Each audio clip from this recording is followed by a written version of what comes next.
Bien. Bonsoir, mesdames, messieurs, mes frères, mes sœurs, il y en a, hein. C'est une grande famille, chers amis. Nous avons quelques retardés qui sont encore sur les routes, qui se sont fait bloquer, notamment certains, quelque part entre Lyon et Valence, et ils en ont encore moins pour une heure. On est solidaires avec eux, hein. Et puis la raison pour laquelle ils sont retardés, vous le savez, ce sont nos agriculteurs. On est également solidaires avec nos agriculteurs. Je crois que j'ai l'écran qui fout le camp. Voilà. Et un petit changement, il manque, d'après les annonces que vous avez reçues, il manque un conférencier, notre très cher frère Michel Miaille, qui, avant-hier soir, a eu la mauvaise idée de se casser le pied. S'est cassé la cheville.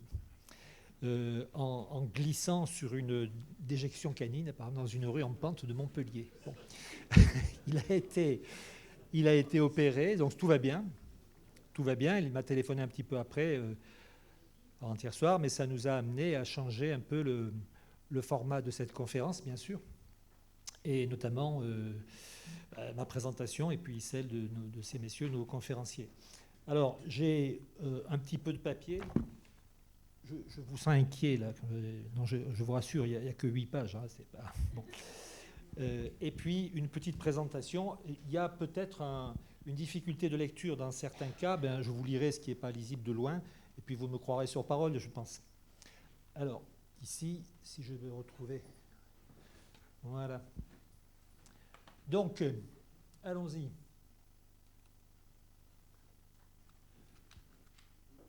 Il s'agit... vous savez tous, ou presque, que nous sommes francs-maçons, mais qu'est-ce que c'est ? Est-ce que ce soir, on va s'intéresser à des phénomènes qui n'ont peut-être pas grand-chose à voir avec notre maçonnerie ? Alors, vous savez, il y a des petits dessins, des symboles comme ça, mais au fond, il faut s'interroger sur le sens. Qu'est-ce que c'est, la franc-maçonnerie ? Interrogation. Et je vais faire référence pour ça, je vais m'aider d'Albert Camus. C'est quelque part dans L'Énigme, qui est une courte nouvelle qu'il a écrite en 1950, il dit ceci, que nul homme ne peut dire qui il est, mais il lui arrive de pouvoir dire qui il n'est pas. Je crois que de notre franc-maçonnerie, on pourrait dire à peu près la même chose, à savoir que ce n'est pas très facile de définir la franc-maçonnerie, mais on peut la différencier de certaines choses, et notamment, puisque c'est le thème de ce soir, on va la différencier des religions. Est-ce que c'est une secte ? Vous savez que c'est ce qu'on nous attribue, quelquefois. C'est une secte, qu'est-ce qu'ils font dans leurs réunions secrètes, etc. Bon. Est-ce que c'est une religion ? Nous allons voir, c'est le thème du soir, nous allons voir que non.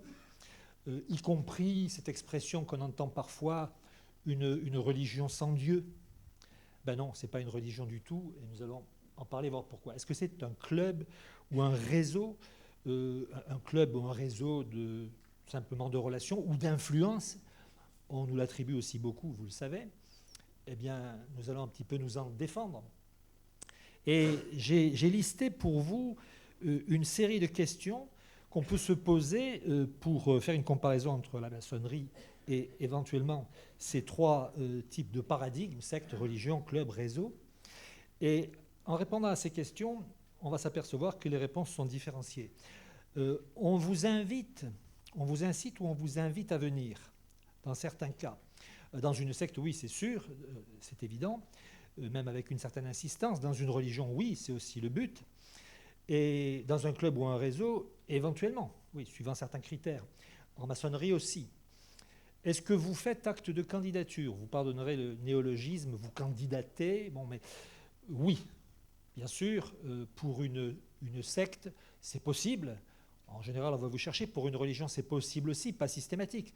Quid, par exemple, des enfants mineurs ? Qu'on entre en religion à un tout jeune âge, et notamment, essentiellement par le baptême, où on est tout simplement un nouveau-né. Mais en franc-maçonnerie, effectivement, on peut faire acte de candidature. Et est-ce qu'il y a des critères ? Dans chaque cas, oui, on peut dire qu'il y a des critères. Là où il y en a le moins, probablement, c'est une secte. Parce que de toute façon, on va essayer de faire entrer à peu près tout le monde. Dans une religion, ça peut être le cas aussi. Mais très souvent, c'est une question soit familiale, soit communautaire ou nationale. on est de tel pays, on est de cette religion, et ainsi de suite, ou de telle famille. Et un club ou un réseau, ben, de la même façon, il y aura des critères. Si vous voulez entrer à l'amicale des boulistes de Trifouilly-les-Oies, Roquefort-la-Bédoule, il faut jouer aux boules. Hein. Et de même à l'amicale des chasseurs de Tokyo, ben, il faut être chasseur. Donc il y aura effectivement des critères. On se pose la question aussi de la majorité légale. Eh bien, en franc-maçonnerie, oui, c'est impératif. Dans une religion, une secte, non. Dans les associations, ça peut être le cas. Par exemple, comme association où il faut la majorité légale, un parti politique. Hein, c'est une association, mais effectivement, vous ne pouvez pas y adhérer. De même, en maçonnerie, il faut cette majorité légale. Tiens, un casier judiciaire vierge. Effectivement, il le faut en maçonnerie. Il ne le faut pas dans une secte, il ne le faut pas dans une religion, il ne le faut pas dans beaucoup d'associations. Peut-être les partis politiques devraient y réfléchir quelquefois, mais en tout cas, chez nous, oui. Ensuite, un parrainage, mais au sens d'un parrainage responsable, qui s'engage effectivement, et non pas simplement le copinage. Tiens, tu viens chez moi, je vais te faire rencontrer les copains, on va jouer aux boules. Non, nous, il y a un parrainage effectif avec des critères assez précis. Est-ce qu'on fait des enquêtes pour vous admettre parmi ces divers types de groupes humains? Ben, chez nous, oui. En franc-maçonnerie, oui, on en fait au moins 4. Et elles sont en principe assez serrées. Ce n'est pas le cas, bien sûr, ni d'une secte, ni d'une religion, ni d'un club ou un réseau. Dans certains cas, oui, suivant les spécificités. Est-ce qu'il y a un vote du groupe humain dans lequel vous allez accéder? Pas toujours, ben pas en secte ni en religion, évidemment. Dans les associations, oui, dans certains cas, les clubs, les réseaux. Et en maçonnerie, oui, effectivement. Et c'est un vote rédhibitoire où un refus a la valeur de 2 acceptations. Donc on peut effectivement être ce qu'on c'est passé dans le langage courant sous le terme de blackboulé, parce qu'on met des boules noires si c'est un refus. Donc c'est blackboulé. Voilà. Est-ce que c'est payant? Est-ce qu'on paye? Ben oui, dans tous les cas. Dans une secte, en principe, on paye, et puis plutôt beaucoup. Dans une religion, ben, on paie certains actes de la religion. Hein. Vous payez pour une messe, pour un baptême, pour un enterrement, etc. Et puis également, à la quête, il faut mettre la pièce, etc. Et en franc-maçonnerie aussi, on paye. Vous foutre à la porte. Est-ce qu'on peut vous foutre à la porte? Ben, dans une secte, non, ce n'est pas le but, évidemment. Dans une religion, ça peut arriver, les excommunications. Hein. On a beaucoup écrit sur l'excommunication de Baruch Spinoza, sur certains rois de France, Philippe IV le Bel notamment. Alors, en général, c'est parce que soit le roi a voulu nommer lui-même les évêques, soit il a répudié son épouse, qui était mariée légitimement suivant l'Église apostolique. Et puis après, ça s'arrange parce qu'on trouve un moyen de replâtrer tout ça. Mais enfin, en tout cas, pour au moins temporairement, on les fout à la porte. Et en franc-maçonnerie, oui, on peut vous exclure si vous n'êtes plus dans les critères éthiques ou les critères moraux qui président. Si tu veux t'asseoir, peut-être, Alfred. Oui, oui, certainement.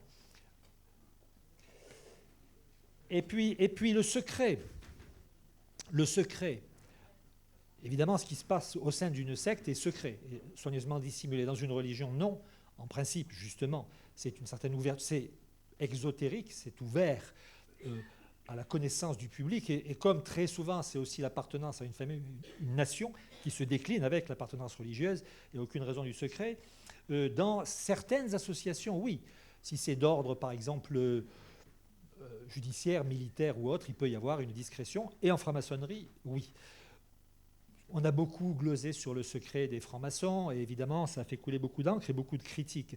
C'est plutôt une certaine discrétion. En tout cas, j'ai le droit de dire que je suis franc-maçon, c'est ce que je fais ce soir, et dans d'autres cas, je ne le fais pas. Et dans d'autres cas, je peux jurer les grands dieux que je ne le suis pas. Hein.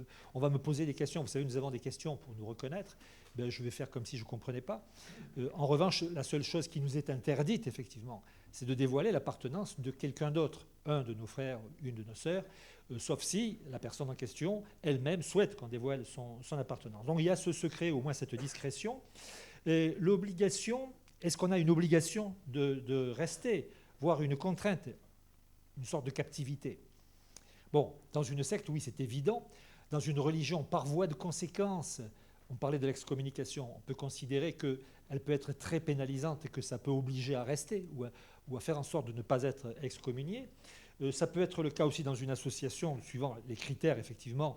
Si vous êtes dans une association de tireurs au pistolet et que vous venez de flinguer 2 voisins, plus les policiers qui venaient à leur rescousse, il serait étonnant qu'on puisse, après le passage de la justice, qu'on puisse à nouveau vous admettre.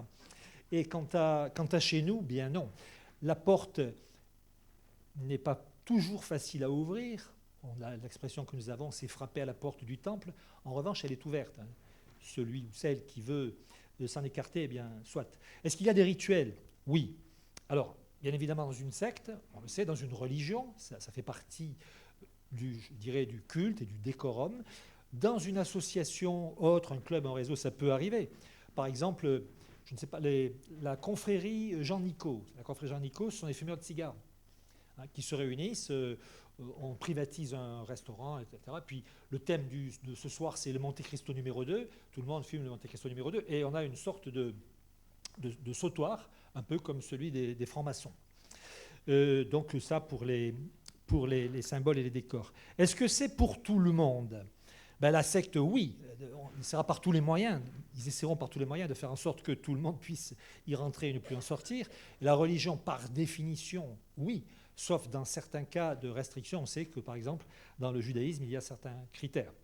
Et dans les associations autres, type club ou réseau, non, pas forcément, puisque là encore, il y a des critères d'appartenance, savoir faire ou ce qu'on doit faire dans cette association, ce qu'on est venu faire là. Et en franc-maçonnerie, certainement pas. Nous avons une sorte d'immodestie de considérer que c'est une forme d'élitisme positif. C'est-à-dire qu'il faut y accéder, il faut travailler, il faut franchir des degrés, des grades, et ainsi de suite. Et ce n'est pas forcément accessible à tout le monde. On ne cherche pas forcément à ce que ça le devienne. Et enfin, est-ce qu'il y a un phénomène d'entraide ou de pouvoir? J'ai relié les deux idées, parce qu'elles peuvent être assez proches. Alors effectivement, dans la secte, il y a un mécanisme d'entraide, mais uniquement dirigé vers le gourou. Il ne s'agit pas que les adeptes s'entraident entre eux. Est-ce qu'il y a un pouvoir interne? Oui, celui du gourou. Est-ce qu'il cherche à avoir un pouvoir externe? Oui. On pourrait citer par exemple la scientologie. Est-ce que dans une religion, il y a un mécanisme de pouvoir interne? C'est évident, puisqu'il y a une hiérarchie, il y a un droit canon, il y a un certain nombre de règles qui sont exercées par le pape, les cardinaux, les évêques, les prêtres, etc. Et effectivement, il y a aussi un pouvoir externe, puisque la religion, et ça va être une partie des discussions qui vont avoir lieu, la religion a bien entendu un impact indissociable, une connexion indissociable avec le pouvoir politique. Historiquement, bien sûr, et dans la réalité des faits, et même encore à ce jour, y compris dans des démocraties modernes. Et donc le pouvoir interne et externe. Et en franc-maçonnerie, c'est une fiction qu'il faut balayer. Un pouvoir interne. Qui sommes-nous? On va dire les cadres, si vous voulez, les dirigeants ou la gouvernance des francs-maçons. Nous sommes des élus, avec un certain nombre de critères, et on peut être balayé, je dirais, d'une année sur l'autre, et même du jour au lendemain. C'est une question de vote. On peut fixer un certain nombre de critères plus ou moins démocratiques. Je ne dirais pas que la franc-maçonnerie peut se prétendre démocratique, puisqu'elle a une forme de hiérarchie. Il faut notamment, pour se présenter à certains postes, avoir franchi certains grades et ce genre de choses, ce qui n'est pas forcément la voie démocratique, mais on s'en rapproche le plus possible avec des élections à bulletin secret s'il y a lieu, et tout ce genre de choses qui garantissent un petit peu le modèle démocratique. Et est-ce qu'il y a un pouvoir externe? Ça fait partie aussi des grandes fictions. Le pouvoir des francs-maçons, qui sont partout, qui ont les mains partout, etc. C'est allé quelquefois jusqu'à de la caricature plutôt infamante. Vous savez, la crapule judéo-maçonne et ce genre de choses, l'éotaxile, vous connaissez tout ce qui peut se passer autour de ça. Mais le pouvoir externe des francs-maçons, je vous dirais, ça fait assez longtemps que je suis franc-maçon. S'il y a un pouvoir externe, excusez-moi, je n'ai pas remarqué. Mais c'est peut-être j'ai dû rater quelque chose quelque part. Alors ensuite, je vais vous afficher une petite récapitulation de ça. Malheureusement, on s'est rendu compte que c'est un peu loin et ce n'est pas lisible. Alors vous allez devoir me croire sur parole. C'est un peu risqué de croire un franc-maçon sur parole, me direz-vous, parce que là, j'ai des parties qui sont en bleu, avec le petit point rouge. Ce n'est pas évident, mais croyez-moi sur parole, ces 4 lignes là sont en bleu. On vous incite ou on vous invite, oui, partout, dans ces quatre modèles de groupe humain. Et également, est-ce que c'est payant? Oui, partout. Ces 4 modèles de groupe humain, c'est les seuls. les seuls points de totale communalité. Donc il y a effectivement des communalités, pas beaucoup, peu de communalités. Il y a des différences. Différences comment? Dans les objectifs que nous poursuivons, bien sûr, et dans les sujets que nous traitons. C'est sûr que dans les associations de chasseurs, on parle de chasse, et dans les religions, on parle de Dieu et de religion, et nous allons l'entendre tout à l'heure, nous parlons un petit peu d'autre chose. Ici, je vous affiche un petit extrait d'un manuscrit qui a été publié en 1723, et c'est à la page 2 de ce manuscrit. Ceci, comme vous le lisez tous, n'est-ce pas, dans l'ancien anglais, Adam, qui est notre premier parent, a été créé d'après l'image de Dieu, le grand architecte de l'univers, et il doit avoir les sciences libérales, en particulier la géométrie, inscrite dans son cœur, etc. etc. Bon. Alors, qu'est-ce que c'est ce texte de 1723 ? C'est que les francs-maçons, à ce moment-là, se regroupent. Les loges maçonniques à Londres se regroupent, elles sont au nombre de 4, et elles forment un groupe plus étendu qui va s'appeler une obédience, et ça sera la première obédience de ce qu'on appelle la franc-maçonnerie moderne. Ce sont des gens, pourquoi on les appelle maçons? Ils ne sont pas maçons, ils ne sont pas des maçons opératifs. Ce sont des gens qui ont rejoint ces mouvements parce qu'il y avait un modèle acceptable pour tous. Alors, la franc-maçonnerie, historiquement, remonte bien sûr à des maçons, des constructeurs de cathédrales et constructeurs d'édifices. C'était des maçons de pierre franche, c'est pour ça qu'on les appelle des freestone, pierre franche, freestone masons, et ça deviendra les francs-maçons. Et puis, petit à petit, ils vont admettre dans leur rang, dans leur loge, qui sont des sortes d'associations d'entraide autour d'un chantier, il y a la loge qui se réunit et pour discuter des plans des travaux et éventuellement pour s'entraider. Et petit à petit, on va faire entrer des maçons qu'on appellera acceptés. Cette affaire-là commence en gros au milieu du XVIIe siècle, 1647-48. Un maçon qui devient maçon qui s'appelle Sir Robert Murray, qui est à la fois un militaire, général dans l'armée, il est diplomate, c'est un scientifique également, c'est un savant. Il est l'un des fondateurs de ce qu'on appelle le Collège Invisible, Invisible College, qui deviendra un tout petit peu plus tard la Royal Society, qui existe encore à ce jour. Quelques années après cette initiation censément, probablement le premier maçon accepté, un autre à Londres, pour Robert Murray, c'était dans le nord de l'Angleterre, juste avant la frontière écossaise, et c'est une loge écossaise qu'il a initiée en faisant le voyage. Ils sont allés à sa rencontre. À Londres, quelques années plus tard, vers 1660, est initié Elias Ashmole. C'est lui aussi un scientifique. Il est dans les fondateurs, cette fois, de la Royal Society. C'est également un alchimiste, c'est-à-dire un chimiste. La chimie moderne de Lavoisier n'apparaîtra que 150 ans plus tard. Et c'est également un astrologue, un personnage très en vue et qui entre dans cette loge. Et petit à petit, après on ne peut plus les lister, arrive dans les loges maçonniques londoniennes une sorte finalement d'élite intellectuelle, politique, religieuse et financière.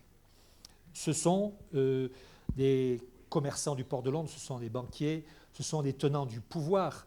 On a parlé beaucoup du huguenot français John Theophilus ou Jean Théophile Desaguliers, dont les parents ont fui la France à la révocation de l'édit de Nantes, par celui que j'appelle, quand on parle de ça, l'autre abruti de Dieudonné. C'est Louis XIV, Dieudonné. Hein. Donc les maçons, les huguenots français ont essayé de fuir. C'est un petit peu la guerre des religions à l'envers. En Angleterre, ce sont les tenants du pouvoir protestant qui tiennent effectivement le pouvoir, c'est la dynastie des Hanovre. Et John Theophilus Desaguliers n'est autre que le chapelain du prince de Galles, c'est-à-dire l'héritier du trône. Donc il y a des gens très proches du pouvoir, il y a des révérends, celui qui a écrit ces constitutions, James Anderson, est un révérend protestant, et ainsi de suite. Alors ces gens-là vont se regrouper pour parler de ce qui ne fâche pas.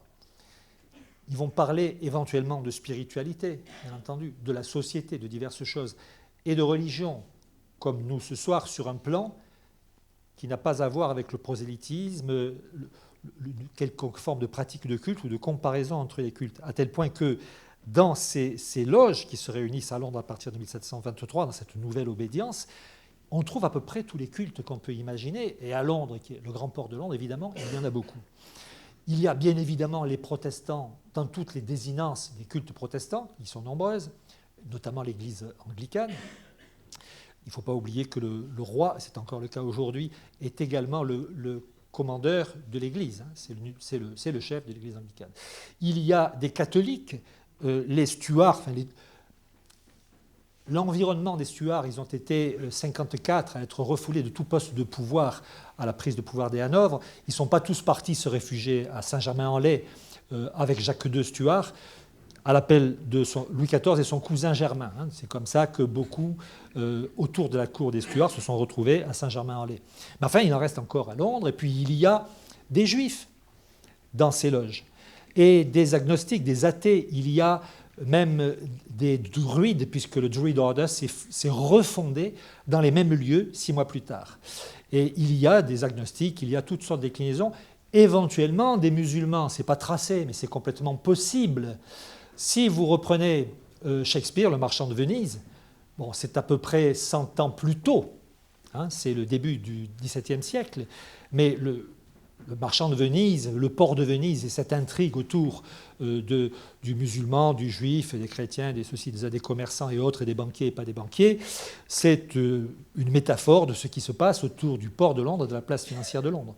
Donc il est complètement possible, et en tout cas, rien n'est fermé. On ne parle pas de religion, on ne parle pas de politique, sauf sur le sens historique, philosophique, c'est ce que nous allons faire également ce soir, et en gros, on ne parle pas de ce qui fâche. Dans nos constitutions, vous savez, on disait qu'il n'est pas très facile de nous définir la franc-maçonnerie. Les constitutions, nous avons des règles. On a un article premier qui dit que notre franc-maçonnerie a pour objet la recherche de la vérité, l'étude de la morale et la pratique de la solidarité. On dit qu'elle travaille à l'amélioration matérielle et morale et au perfectionnement intellectuel et social de l'humanité. Pour cela, elle a des principes. Elle a pour principe la tolérance mutuelle, le respect des autres et de soi-même. Elle proclame le principe de laïcité. Ça, c'est notre maçonnerie française typiquement, considérée comme l'opposition à toutes les aliénations et notamment à toute influence dogmatique. Et pour cela, elle se réfère à la liberté absolue de conscience, c'est-à-dire le droit pour chaque franc-maçon de croire à une vérité révélée de son choix, ou de ne pas croire. Et pour nous, elle a pour devise liberté, égalité, fraternité. C'est une définition moderne, si vous voulez, de nos règles de base, mais elle n'est pas très éloignée des définitions qui déjà se trouvaient dans ce texte dont je vous ai affiché le petit préambule de la page 2. Le deuxième livre de ces constitutions, de 1723, c'est le livre des charges, qu'on appelle les obligations. Et là, l'article 1er est intéressant, parce que l'article 1er concerne Dieu et la religion. Et on y dit qu'un maçon, de par sa tenure, est obligé d'obéir à la loi morale. Et s'il entend bien l'art, et c'est l'art de l'architecture, l'art qu'on appelle l'art royal, il ne sera jamais un athée stupide ou un libertin irreligieux. On noterait au passage qu'on dit un athée stupide, ce qui veut dire qu'on peut être un athée non stupide. On peut être athée et non stupide. Mais donc là, on dit dans cet article un athée stupide ou un libertin irreligieux. Quoique dans les temps anciens, les maçons fussent astreints dans chaque pays d'être de la religion de ce pays ou de cette nation, quelle qu'elle fût. C'est un peu ce qu'on disait tout à l'heure par rapport aux appartenances communautaires.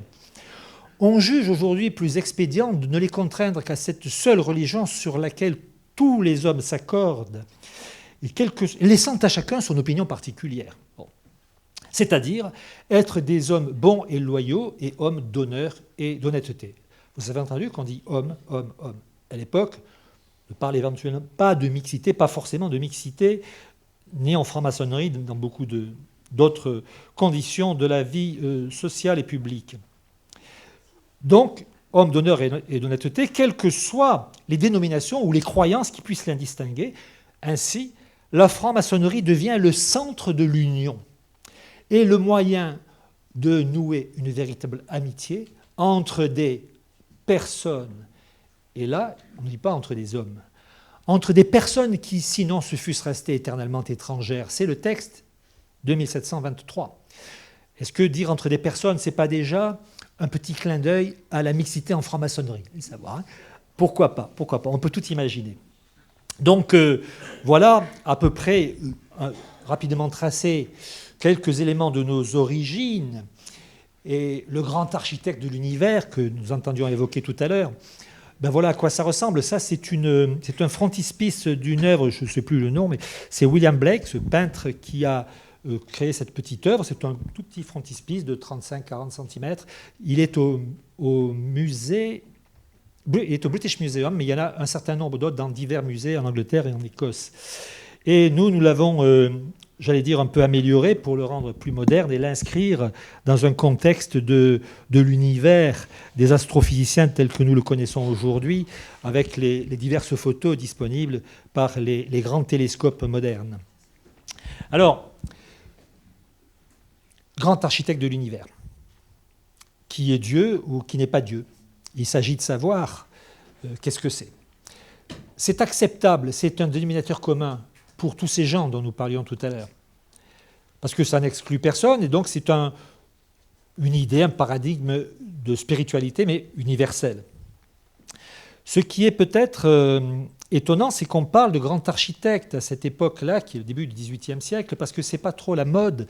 Depuis les modernes, enfin la Renaissance italienne commence assez tôt, hein, c'est le Quattrocento, c'est donc le XVe siècle, et puis le XVIe, ça commence à arriver en France.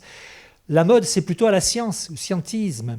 Hein, nous avons évidemment Descartes, Leibniz, nous avons en Angleterre, comment s'appelle-t-il, Newton, Isaac Newton, Lamétrie, à l'aube des Lumières, Lamétrie écrit l'homme, l'animal-machine, puis l'homme-machine. L'homme est une machine. On est dans la machine. Et alors que l'architecture, c'était vraiment le début de la Renaissance, quand on a redécouvert à Florence les 10 volumes du De Architectura, le traité d'architecture de Vitruvius Pollio, qui était l'architecte d'Auguste, donc, premier empereur romain, de moins 27 à plus 30, je ne sais pas quoi, je ne suis pas historien, mais ça se passe dans ces années-là. Il a régné très longtemps, Auguste, et il a fait beaucoup avec son architecte, son grand architecte Vitruve, puisqu'il dira à la fin de sa vie qu'il avait pris une Rome de terre et qu'il laisse une Rome de pierre. Donc c'était effectivement une période florissante pour tout ça. Alors pourquoi architecte? Pourquoi cette évocation? Je pense qu'ils sont cherchés dans les traditions. C'est assez amusant de voir... Alors d'abord, ce n'est pas les premiers à évoquer un grand architecte. On va remonter, nous étions, si je compte, ça ferait 22-23 siècles plus tôt, chez Platon, dans le Timée, chapitre 29. Platon nous parle de l'univers et il se demande, dans le Timée, sur quel modèle son architecte l'a créé. C'est intéressant. Leibniz, évidemment, on fait le saut bien plus tard, nous sommes avec les modernes, dans la monadologie, elle est de 1714, hein, c'est juste quelques années avant que les maçons adoptent cette évocation d'un grand architecte de l'univers. Le Leibniz, il écrit, article 87, Dieu, architecte de la machine de l'univers. Et il mélange les deux concepts, à la fois scientisme, mécanicisme et architecture. Et donc, mais c'est effectivement, ça nous précède. Et ensuite, Voltaire. On avait évoqué ça l'année dernière, si vous vous rappelez, le sujet, c'était sur le grand architecte de l'univers. Et vous connaissez tous cette célèbre évocation de Voltaire, dont on avait donné la référence. La référence, c'est dans les Kabbales, œuvre pacifique, 1772, c'est un peu plus tard. Et il dit l'univers me dérange et je ne peux songer que cette horloge existe et n'est point d'horloger. Et dans le mécanicisme. À la fin de sa vie, 1877, quelques semaines avant sa mort, il a été initié maçon, il était pratiquement moribond. Et là, il écrit un dernier ouvrage qui s'appelle « Les dialogues d'Ève et Mère ». Et là-dedans, il venait d'être initié franc-maçon, Voltaire, c'était sa 84e année, et là-dedans, il parle effectivement d'un architecte de l'univers. Il est passé du grand horloger au grand architecte, probablement parce qu'il a été initié maçon. Alors après, je ne vais pas m'étendre parce que ça serait long et puis je pense que ça sera abordé dans le débat. Les oppositions entre l'Église et la franc-maçonnerie, bien sûr, elles sont nombreuses et elles sont pour des raisons historiques et politiques. En Italie, lorsqu'il y a le Risorgimento, le début de la révolution italienne qui aboutira finalement à la création de l'État moderne italien, ce sont des francs-maçons qui sont à l'œuvre. Les charbonniers, les carbonari. Giuseppe Garibaldi, le principal, la figure phare de la révolution italienne, est un franc-maçon. Il est d'origine française, né à Nice. Mais effectivement, ils sont en opposition avec le Vatican très vite parce que, avec l'unification de l'Italie, le Vatican, qui avait des territoires considérables, qui occupait à peu près la partie centrale de la botte italienne, de la Méditerranée jusqu'à l'Adriatique, se retrouve finalement avec Rome, et puis une petite partie de Rome, le palais du Vatican, où le pape se sent pratiquement prisonnier de son palais. Et ce n'est qu'avec Mussolini qu'on leur donnera un statut d'État pontificaux, qui reste effectivement tout petit, c'est à peu près le tiers de la principauté de Monaco. Alors évidemment, ils y ont perdu au moins 100 000 km² de l'intervention des francs-maçons. Ça ne pouvait pas donner une entente bien cordiale, évidemment. Et ça sera aussi le cas en France et en Belgique, parce qu'il y a une progression de la laïcité des mouvements comme le positivisme d'Auguste Comte. On va vers l'athéisme. Et effectivement, on va aller vers une laïcité. Alors la laïcité, en fait, c'est le XXe siècle, parce que jusque-là, on n'en parle pas. La loi française de 1905, qui sépare l'Église de l'État, c'est une première loi laïcisante. On verra qu'ailleurs dans le monde, on ne parle pas de laïcité, mais de sécularisation. On fera peut-être la différence, il y a quelques nuances entre ces deux termes. Mais effectivement, pour ces raisons historiques et politiques, il y a une opposition entre l'Église, et c'est essentiellement bien sûr l'Église catholique à ce moment-là, et les francs-maçons, que ce soit en Italie, en Belgique et en France. Vous savez que la principale obédience maçonnique, c'est comme ça qu'on appelle ces fédérations d'associations que sont nos loges, le Grand Orient de France, qui est une des plus grandes obédiences au monde, bannit l'invocation du grand architecte de l'univers, le supprimer de tous leurs rituels. Elle a été interdite. Et se développe évidemment une ambiance laïcisante très forte et une opposition très forte envers le clergé qui le lui rend bien, parce que les bulles papales contre les francs-maçons, excommunication et autres, on en compte jusqu'à 8. Donc on s'est rendu coup pour coup. Et on entend dans les loges maçonniques du Grand Orient, sous la Troisième République, très souvent en début de travaux, à bas la calotte. La calotte, c'est celle évidemment des curés. Donc voilà un petit peu ce qu'on peut dire de ces oppositions qui ne sont pas liées à l'idée elle-même, mais plutôt à l'histoire. Il n'y a pas d'exclusion. On peut parfaitement être franc-maçon et chrétien, et musulman, juif, athée, bouddhiste, agnostique, et tout ce que vous voulez. Et ce n'est pas du tout incompatible. Simplement, en nos loges, disons qu'on parle d'autre chose, ou quand on parle des mêmes choses comme ce soir, on en parle sur un éclairage et sur des avenues différents. Après, on va en parler tout à l'heure, j'irai très vite là-dessus. Il faut voir la relation entre l'État et la religion, puis il est question notamment de sociologie, de sociopolitique et de droit ici. Alors, vous avez des États théocratiques, une théocratie. C'est lorsque le pouvoir politique est complètement subordonné au pouvoir religieux. Ça existe dans deux cas, Arabie Saoudite et l'Iran. Le pouvoir politique est complètement subordonné. Ensuite, un cran, j'allais dire, plus bas, un État laïque. Il y a 40 pays laïques dans le monde. Ce n'est pas beaucoup. Il y a 196 États dans le monde. Il n'y a que 40 États laïques. Dont la France, bien sûr, mais d'autres inattendus, comme la Turquie. Les États-Unis d'Amérique sont un État laïque, mais comme quoi la déclinaison peut être très différente. Aux États-Unis, le président jure sur la Bible. La devise nationale de la fédération, c'est « In God we trust ». Nous croyons en Dieu. Il y a aussi « God bless America » qui conclut la plupart des discours politiques. Et au tribunal, on jure dans le système de loi, Magna Carta, le système anglo-saxon, On jure, le témoin qu'on appelle à la barre, il va être interrogé par les avocats des deux parties. Ce sont les avocats qui conduisent le procès. C'est le système qu'on appelle accusatoire. Et le témoin, on lui demande de jurer, de dire la vérité, toute la vérité, au mieux de ses capacités. In the best of your abilities. Et il va répondre, alors, do you swear, etc. Il va répondre, je jure, I do. Et le greffier lui répond, so help you God, que Dieu t'y aide. Et pourtant, on est dans un État laïque, avec une constitution laïque. Comme quoi, il y a des variations possibles. Il y a des États neutres où on a une coopération politique ou sociale, sociétale, entre les églises et l'État. C'est le cas de l'Allemagne.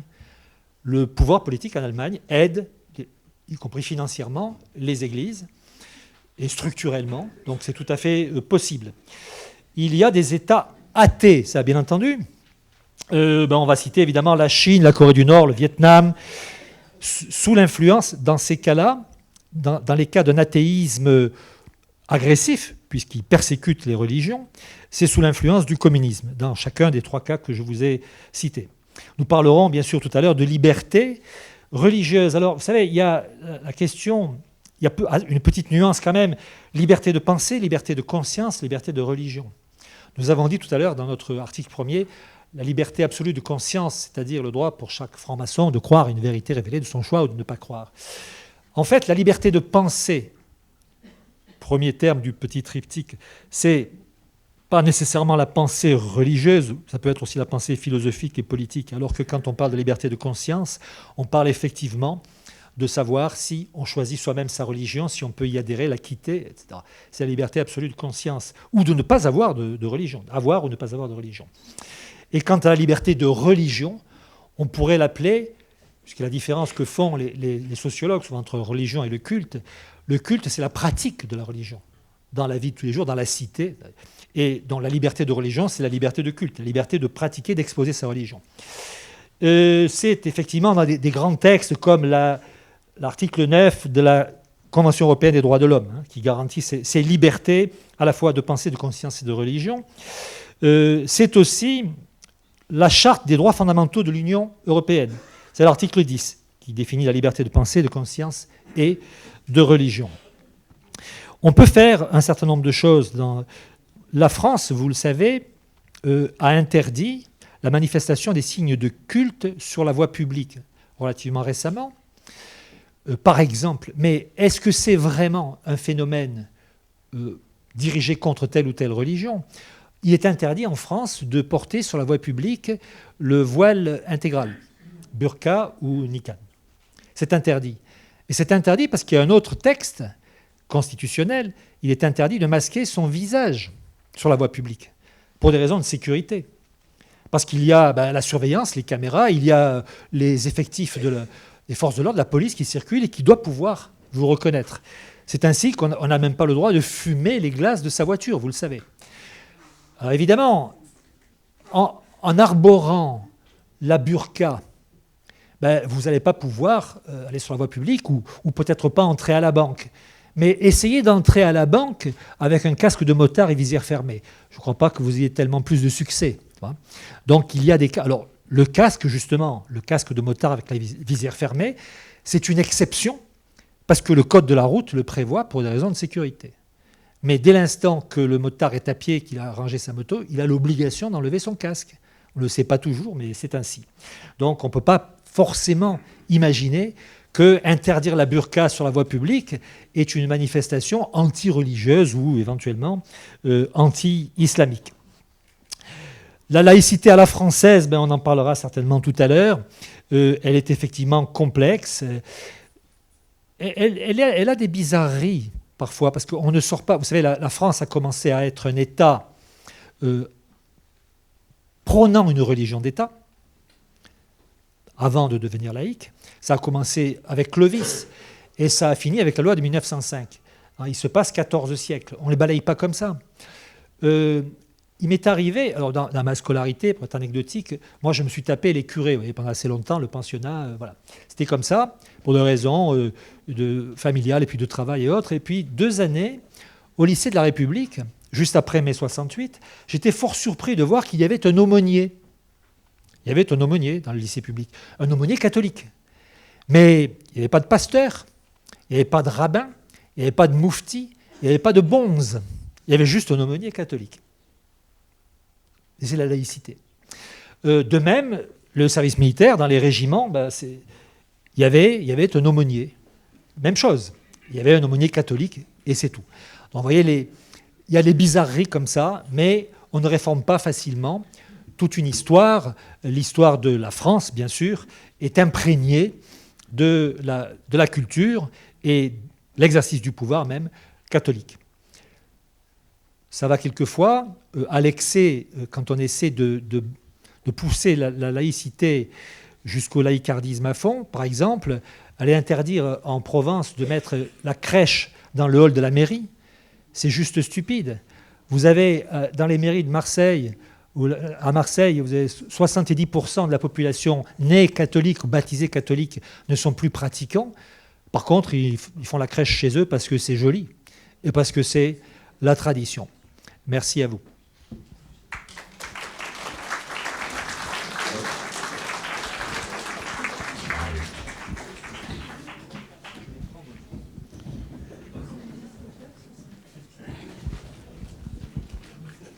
Bien sûr.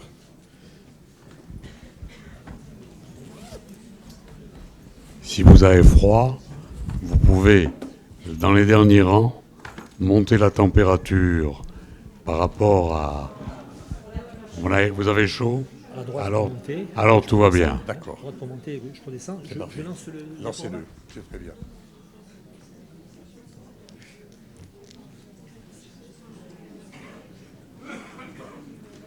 Parfait. On va peut-être mettre sur le diaporama.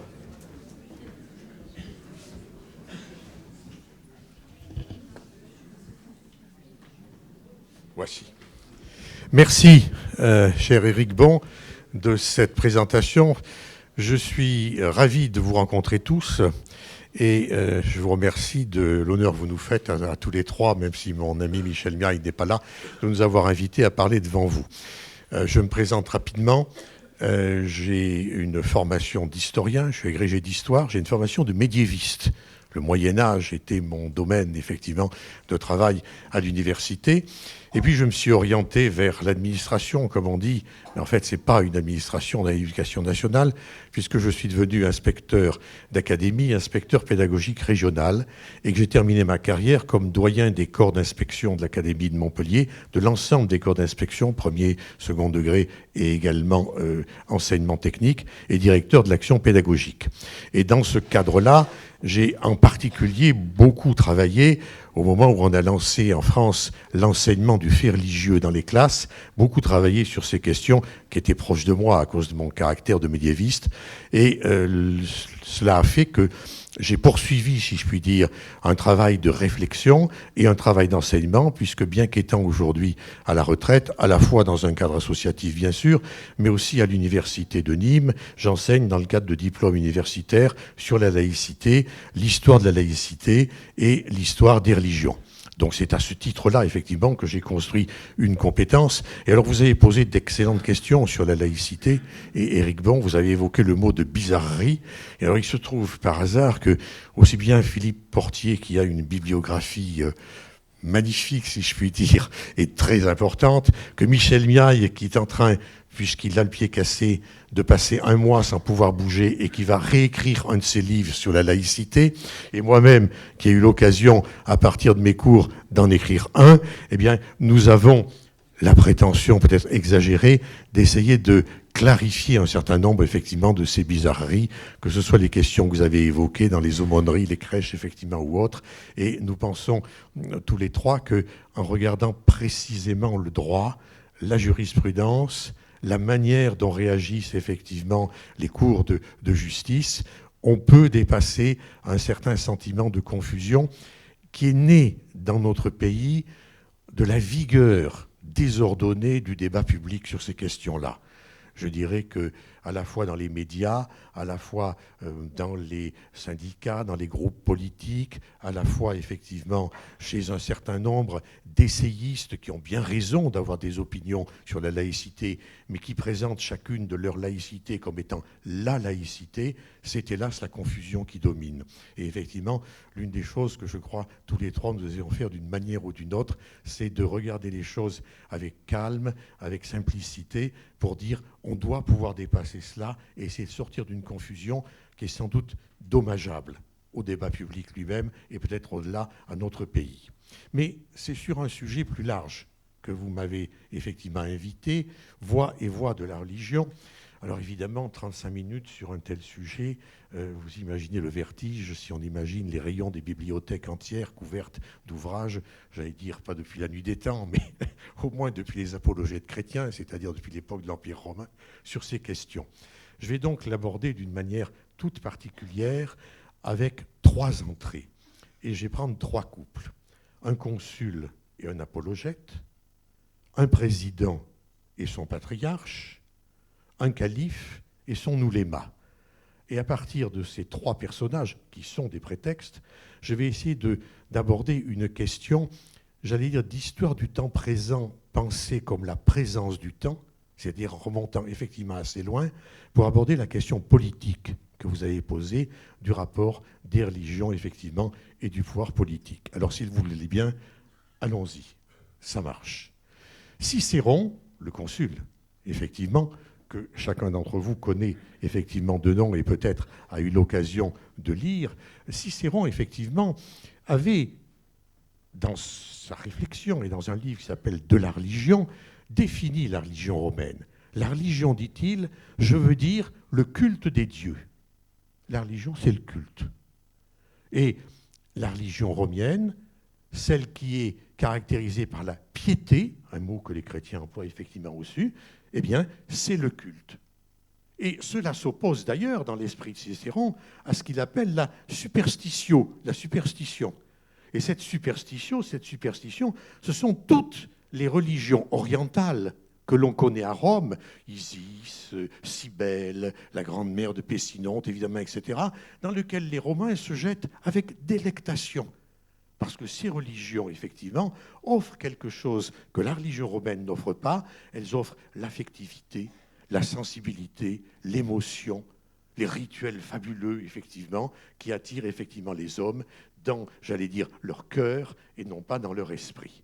Voilà comment, effectivement, Cicéron nous présente ceci.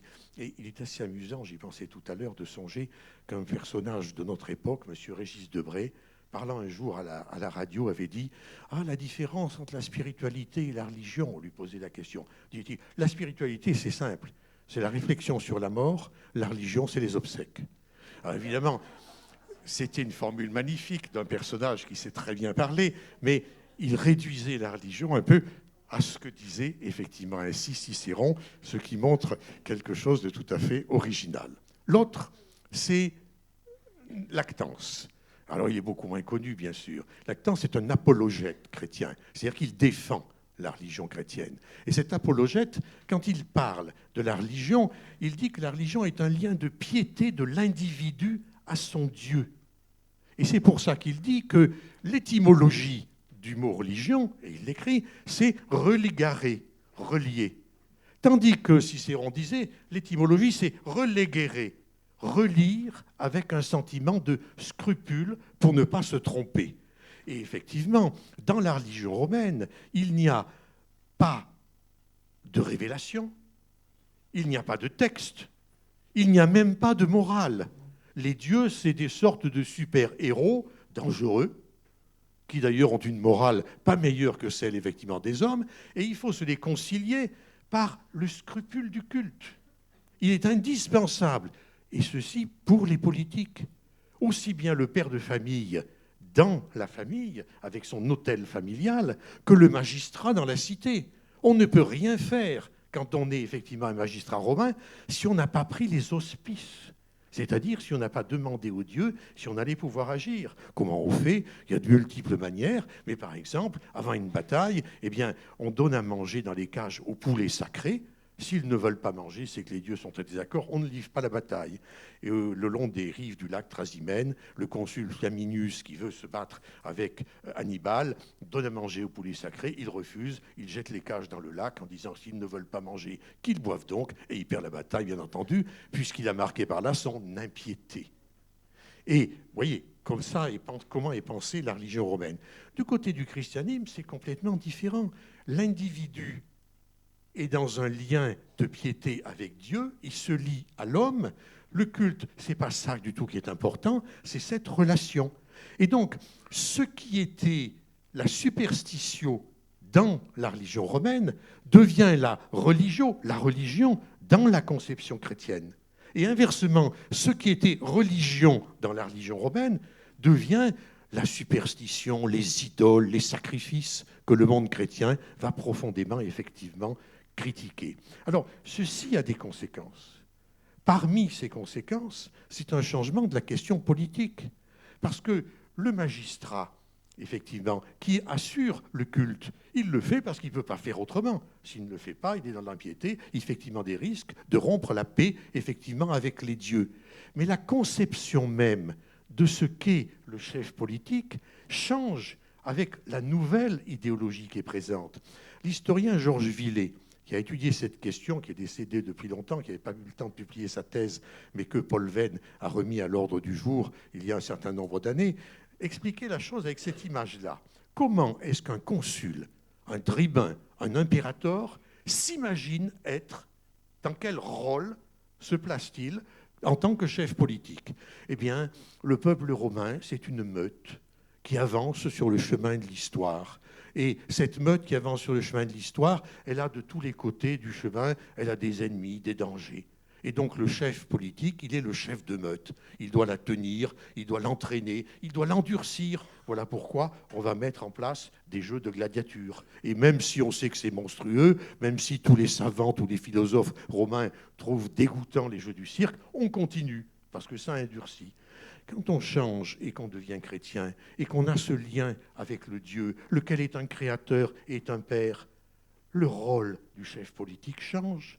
Le rôle de l'empereur à partir du christianisme, c'est d'être le père de son peuple, d'être attentif à un peuple enfant, de le protéger, de protéger sa sensibilité. Alors on interdit la gladiature, ce qui n'empêche pas d'avoir des lois qui sont d'une férocité complète. Ce n'est pas du tout une question de morale, c'est une question, vous voyez, de penser le rôle politique, effectivement. C'est ce que décrit ainsi Georges Villet. Alors, cette mutation de la religion, je viens de le décrire, aboutit à une mutation, effectivement, du pouvoir. Constantin Ier, c'est le premier empereur chrétien, il est empereur avant d'être chrétien. Il a été nommé empereur comme on le faisait d'habitude, d'une manière civile. En gros, c'est son armée qu'il a désigné empereur. Et l'armée, c'est le peuple. Voilà, on fait la confusion délibérément.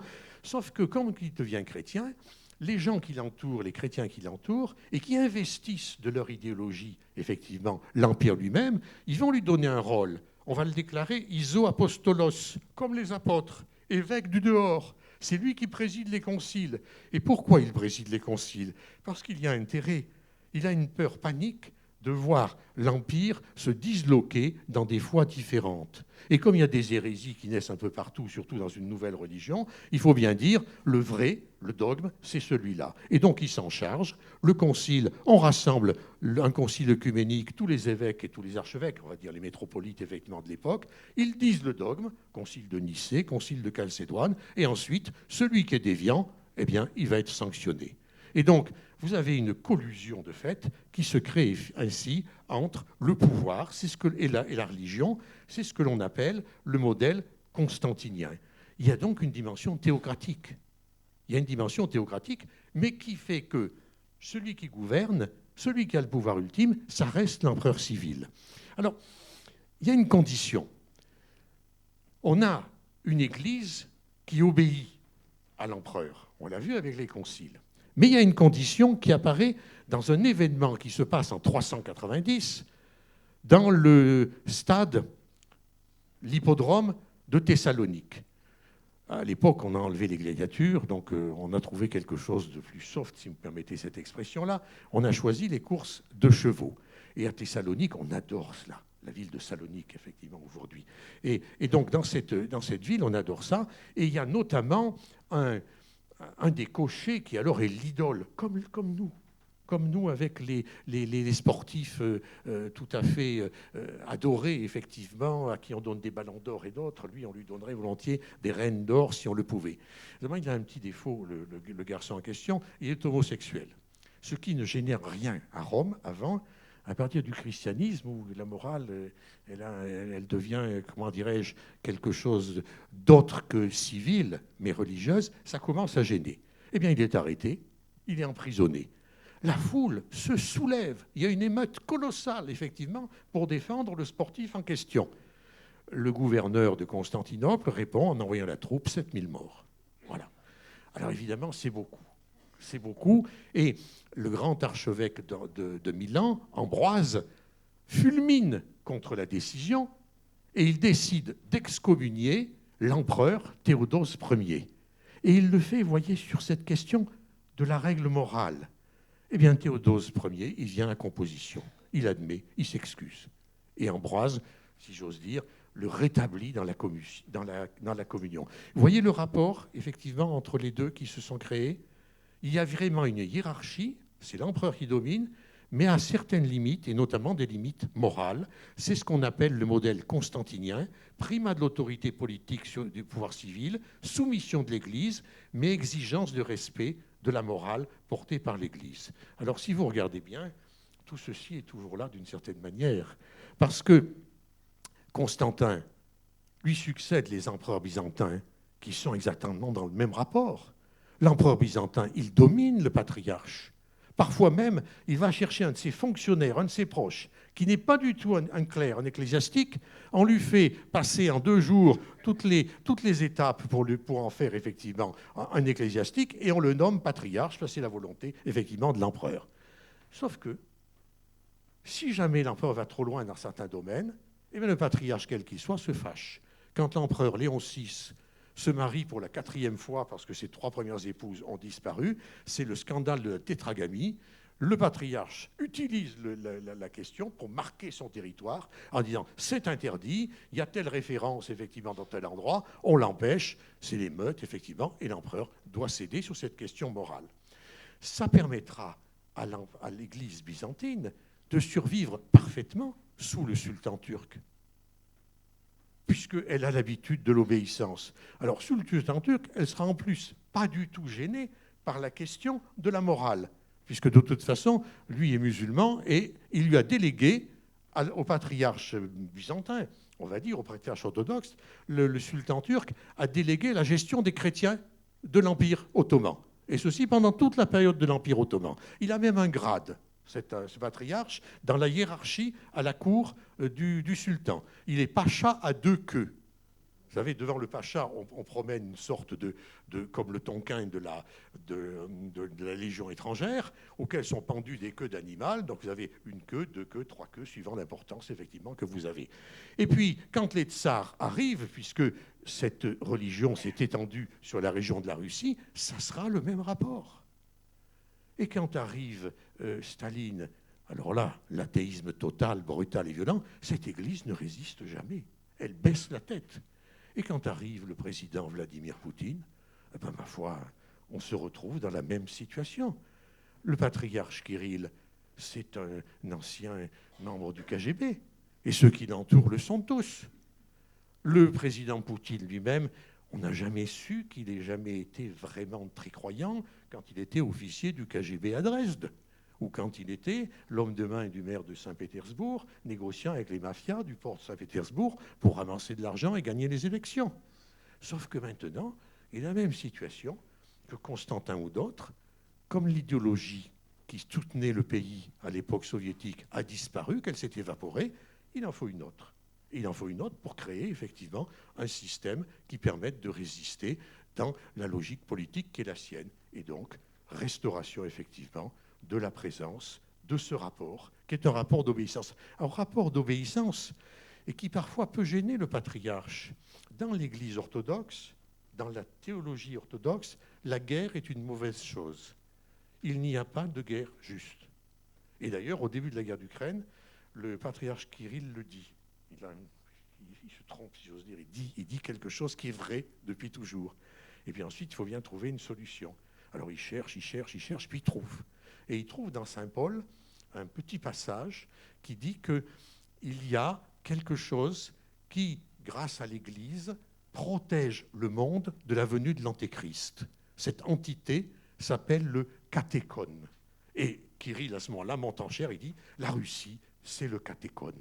Elle protège le monde de l'arrivée de l'Antéchrist. » La preuve, d'ailleurs, c'est qu'en face, c'est Satan. Des satanistes, LGBT, drogués, nazis, tout ce que vous imaginez. Et donc, par un tour de passe-passe, effectivement, il reconstruit ainsi. Et c'est très intéressant parce que vous avez ainsi cette évolution qui est celle de cette Église orthodoxe qui, au fond, il faudrait discuter cela, ce n'est qu'une hypothèse, me semble plus différente du catholicisme, plus étrangère que le protestantisme lui-même. Et d'ailleurs, la relation entre le catholicisme et l'Église orthodoxe, sur le plan de l'œcuménisme par exemple, est beaucoup plus difficile qu'avec beaucoup d'églises effectivement protestantes.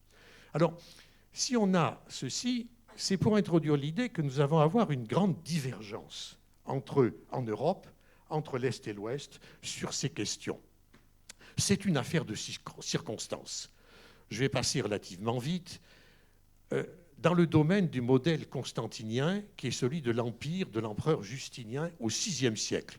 Justinien a fait une reconquête, il a reconquis la Tunisie, l'Afrique, il a reconquis l'Italie. Il a tout un domaine là dans lequel vous avez ce rapport que je viens de décrire effectivement entre le bacillus et le patriarche. Puis il y a un troisième personnage qui est le pape, qui a une prééminence morale parce qu'il est l'héritier de Pierre.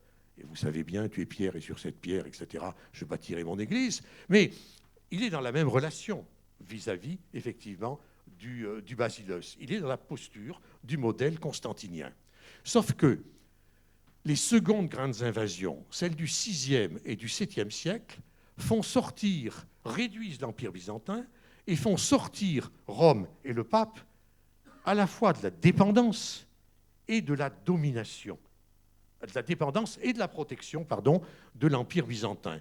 Résultat, c'est qu'apparaissent à ce moment-là, dans le jeu, une autre ambition, celle des Carolingiens et de leurs successeurs, des menaces sur le pontife romain, parce que dans sa petite ville de Rome, il a autour de lui des noblesses qui sont extrêmement effervescentes, et il a d'autres groupes comme celle des Lombards, des envahisseurs qui sont dangereux, et puis bien sûr, l'impuissance du basilos à le protéger. Et donc, sur cette base-là, il va y avoir une recomposition. Et pendant 5 siècles, le pouvoir pontifical va essayer de trouver ses marques vis-à-vis des pouvoirs civils qui se trouvent effectivement en Europe. Alors, cela se trouve dès l'époque de Charlemagne. Vous savez, en l'an 800, quand Charlemagne est couronné, il vient, vous le savez, à Rome pour se faire couronner. Les conseillers de Charlemagne racontent après l'histoire suivante. Quand il se présente la nuit de Noël 800 devant le pape, il n'a pas l'intention d'être couronné à ce moment-là, parce qu'il sait très bien, du moins ses conseillers savent très bien, qu'il doit avoir une origine civile, être acclamé d'abord par l'armée, comme l'avait été Constantin, pour être dans la position de pouvoir qui est la sienne. Mais le rusé pontife, qui est Léon III, au moment même où l'empereur s'agenouille devant lui, saisir la couronne que lui amène effectivement un sous-fifre et la pose sur la tête de l'empereur par surprise, lequel est furieux, effectivement, et le lendemain, il se fait acclamer par l'armée et on refait une deuxième cérémonie. Voyez le jeu, qui décide de quoi ? Qui est le patron, si vous me permettez cette expression-là. Et ce jeu-là, il va durer avec la réforme grégorienne, Grégoire VII, Henri IV, c'est les mêmes combats, avec Frédéric II de Hohenstaufen, et au bout du compte, eh bien, c'est le pape qui gagne, du moins qui croit gagner. Le pape Boniface VIII, en 1302, alors que l'Empire romain germanique s'est effondré dans ses rêves de puissance supérieure, effectivement, publie une bulle qui s'appelle Unam Sanctam, qui est la bulle de son triomphe. Et d'ailleurs, vous le voyez, regardez, il porte 2 tiares. Et la tiare, elle a 2 couronnes. Alors, contrairement à ce qu'on raconte aujourd'hui à partir des 3 couronnes en disant c'est celle de l'Europe, de l'Asie, effectivement de l'Afrique, dans l'esprit de Boniface VIII, ces 2 couronnes, c'est le pouvoir temporel et le pouvoir spirituel. C'est les 2. Et d'ailleurs, il le dit tout à fait. Alors, pourquoi ça se passe comme ça? Parce qu'il se passe à ce moment-là un événement capital pour l'histoire de notre continent, c'est ce qu'un historien, Jérôme Bachet, a appelé le grand projet de l'Église catholique.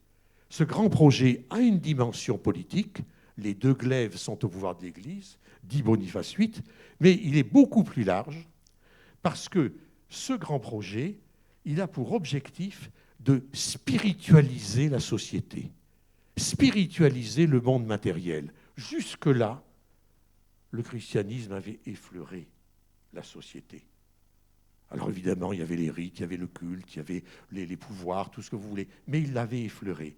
Et à partir du XIIe siècle, il y a ce grand projet de spiritualiser, qui est un projet d'une certaine manière total, sinon totalitaire, bien entendu. Et donc tout va être fait, c'est l'époque des sacrements. En 1215, on invente les sacrements. Et on va être obligé de suivre effectivement tous les sacrements. Tout devient sacré, y compris le mariage, ce qui n'était pas avant, évidemment. Et tout devient l'objet du regard, du contrôle et de la décision de validation par l'Église catholique. Alors, vous avez dans cette magnifique image qui représente le triomphe de l'Église d'Andrea Bonaiuto dans la chapelle des Espagnols, effectivement à Florence, une figure du grand projet. Puisqu'enfin, alors, on est en 1363. Alors, c'est une figure déjà qui est nostalgique, hein, puisqu'il est naufragé à ce moment-là. Mais c'est le discours que tient effectivement l'Église. Alors, regardons ce qu'on voit. Vous avez une hiérarchie qui est revendiquée. Si vous le regardez ici, vous avez au milieu le pape, puis vous avez des évêques, des archevêques.